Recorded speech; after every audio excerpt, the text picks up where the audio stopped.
हरे कृष्णा। कैसे हैं आप सभी? तो चलिए भगवत गीता शुरू करते हैं। दादी अम्मा को सुनाते हैं। हरे कृष्ण कृष्ण कृष्ण हरे हरे, हरे राम राम राम हरे हरे।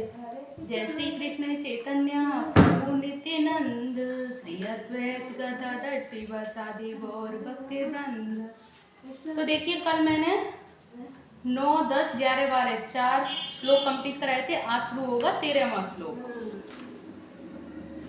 कर्म सुनाया था मैंने, कर्म का महत्व कि कर्म हमें किस प्रकार करना चाहिए, कैसे करना चाहिए और किस तरह से हमें कर्म करने के साथ साथ भगवान की भक्ति भी करनी चाहिए।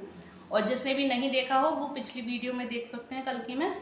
तो चलिए आज हम सुनाते हैं 18वें अध्याय का 13वां श्लोक। इसमें है पश्चेतानि महाबाहो कारणानि निबोध में, सांख्ये कृतान्ते प्रोक्तानि सिद्धये सर्व कर्मणाम। मोहात् तुम दोनों बेटा शैतानी मत करो, आवाज नहीं करो, ठीक है, और चुपचाप से सुनो। तो इसका अर्थ है कि हे महाबाहु अर्जुन, वेदांत के अनुसार समस्त कर्म की पूर्ति के लिए 5 कारण हैं। अब तुम इन्हें मुझसे सुनो। ये श्री कृष्ण कहते हैं अर्जुन से। तो तात्पर्य है इसका कि यहाँ पर प्रश्न पूछा जा सकता है कि चूंकि प्रत्येक कर्म का कुछ ना कुछ फल होता है, तो फिर यह कैसे संभव है कि कृष्ण भावनामय व्यक्ति को कर्म के फलों का सुख दुख नहीं भोगना पड़ता। भगवान वेदांत दर्शन का उदाहरण यह दिखाने के लिए देते हैं कि यह किस प्रकार संभव है। वे कहते हैं कि समस्त कर्मों के 5 कारण होते हैं। अतएव किसी कर्म में सफलता के लिए इन 5 कारणों पर विचार करना होगा।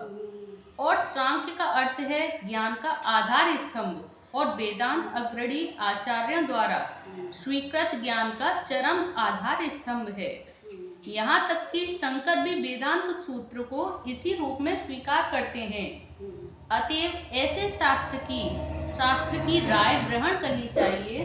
चरम नियंत्रण परमात्मा में निहित है। जैसा कि भगवत गीता में कहा गया है कि सर्वस्य चाहम हृदि सन्निविष्ट, यानी कि वे प्रत्येक व्यक्ति को उनके पूर्व कर्मों का स्मरण कराकर किसी न किसी कार्य में प्रवृत्त करते रहते हैं। और जो कृष्ण भावना भावित कर्म अंतर्यामी भगवान के निर्देशानुसार किए जाते हैं, उनका फल ना तो इस जीवन में और ना ही मृत्यु के पश्चात मिलता है।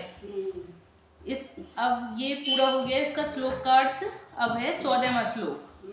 अधिष्ठानम तथा कर्ता करणम च पृथक विधम विविधाश्च पृथक चेष्टा देवम चैवात्र पश्चिमम, जिसका अर्थ है कि कर्म का स्थान शरीर, कर्ता विभिन्न इंद्रियों, अनेक प्रकार की चेष्टाएं तथा परमात्मा, ये 5 कर्म के कारण है।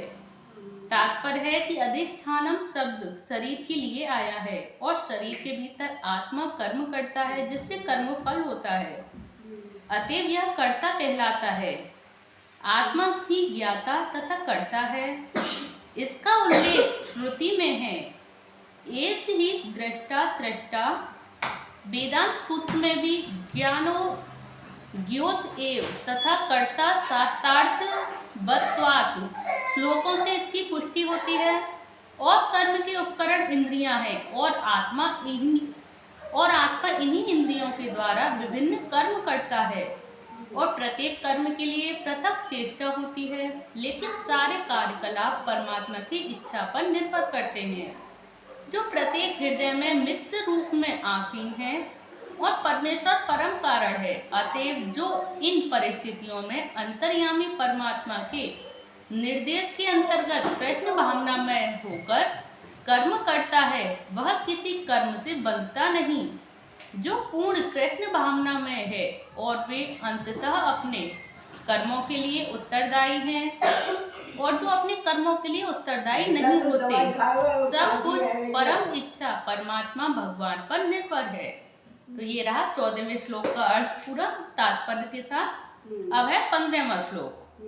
शरीर वाण्य मनोभिर्यत कर्म प्रारभते नरः न्यान्ययम वा विपरीतम विपरीतम व पश्यते तस्य हेतवः। मनुष्य अपने शरीर, मन या वाणी से जो भी उचित या अनुचित कर्म करता है वह इन 5 कारणों के फलस्वरूप होता है, जिसका तात्पर्य है कि इस श्लोक में न्याय, उचित तथा विपरीत, अनुचित शब्द अत्यंत महत्वपूर्ण है। सही कार्य शास्त्रों में निर्दिष्ट निर्देशों के अनुसार किया जाता है और अनुचित कार्यों में शास्त्रीय आदेशों की अवहेलना की जाती है। किंतु जो भी कर्म किया जाता है उसकी पूर्णता के लिए इन 5 कारणों की आवश्यकता पड़ती है। और अब है 16वां श्लोक। तत्रैवं सति कर्तारमात्मानं केवलं तु यः पश्यत्यकृत बुद्धित्वान्न स पश्यति दुर्मति। जिसका अर्थ है कि अतएव जो इन 5 कारणों को न मानकर अपने आप को ही एकमात्र कर्ता मानता है वह निश्चय ही बहुत बुद्धिमान नहीं होता और वस्तुओं को सही रूप में नहीं देख सकता। जिसका तात्पर्य है कि मूर्ख व्यक्ति यह नहीं समझता कि परमात्मा उसके अंतर में मित्र रूप में बैठा है और उसके कर्मों का संचालन कर रहा है। यद्यपि स्थान, कर्ता, चेष्टा तथा इंद्रियां भौतिक कारण है, लेकिन अंतिम मुख्य कारण तो स्वयं भगवान है। अतएव मनुष्य को चाहिए कि केवल 4 भौतिक कारणों को न देखे अपितु परम सक्षम कारणों को भी देखे। जो परमेश्वर को नहीं देखता वह अपने आप को ही कर्ता मानता है। जय श्री हरि। तो देखिए आज भी मैंने आप सभी को 4 श्लोक कंप्लीट कराए हैं, 13वां, 14वां, 15वां और 16वां, जो कि अब मैं कल आप सभी को 17वां श्लोक कंप्लीट कराऊंगी। शुरू करेंगे 17वां श्लोक से कल। तो आप सभी को ये 4 श्लोक कैसे लगे प्लीज मुझे कमेंट बॉक्स में जरूर बताइएगा। जय श्री कृष्ण चैतन्य प्रभु नित्यानंद श्री अद्वैत गदाधर शिवासादि गौर भक्तवृंद। हरे कृष्ण कृष्ण कृष्ण हरे हरे, हरे राम राम राम हरे हरे। हाँ मनु आया।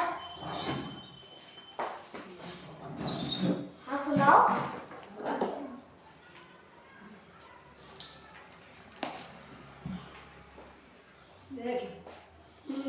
सरल हाँ सरल तो बाकी अंधी अंधा माए वो तो आपने सुना दी।